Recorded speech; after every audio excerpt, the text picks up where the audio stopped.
Hi, this is Jason with RPC Electronics, and I'm back with another video here to show off a product. So we recently released our new Kato turnout controller, what we call the Kato turnout controller. Whoops, that's the wrong one.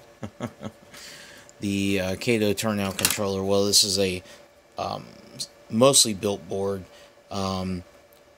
Essentially, it's a 4-channel controller. You can connect up to 4 Kato turnouts to it and have push-button control. Have, obviously, a nice little compact panel. Well, this panel was seen by a customer, and he really liked the idea, but he wanted to use it to control the NCE SwitchKat. And for those who are not familiar with the NCE SwitchKat, that's what this is right here. And the SwitchKat is a DCC stationary decoder that is capable of controlling a Kato turnout.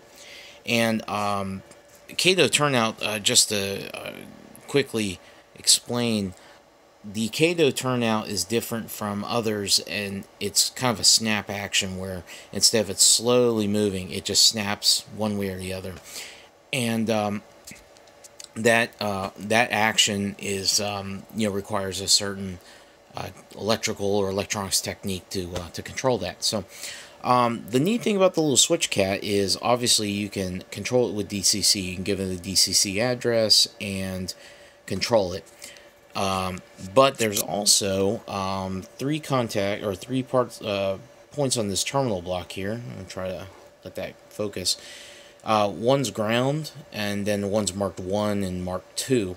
And what the purpose of that is that you can ground either 1 or 2 and force the SwitchKat to flip the turnout one way or the other. It gives you a way to have local button control of the SwitchKat without having to use DCC, but you can have DCC connected at the same time. So anyways, my customer came to me and said, could you do something in that same form factor, but allow me to control the SwitchKat with it? So what we came up with was essentially the same board with the connections a little bit different. Instead of 2 per turnout, we now have 3 with a ground in the middle, and that now, instead of going straight to the turnout, will actually go to the SwitchKat. So let me quickly just run over the wiring here, just so there's an understanding of how this is wired up. So got my trusty NCE power cab running up into one of our little mini PCP panels. That, of course, is feeding DCC down, bringing that down to one of our little bus boards, one of our track feeder bus boards.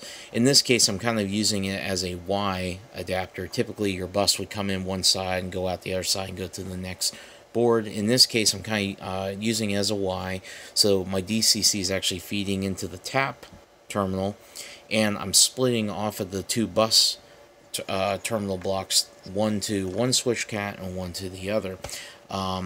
And then, of course, the SwitchKats themselves are wired to the turnouts.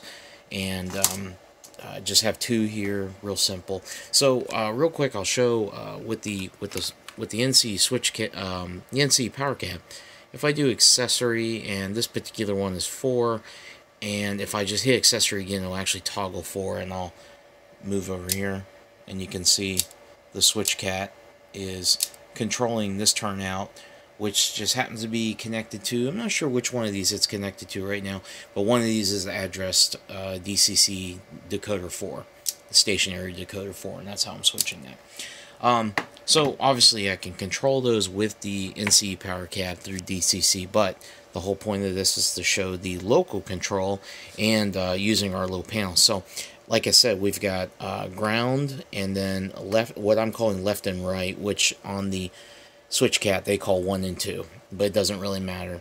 And by actuating these buttons now, we're getting local control of that one and local control of this one as well.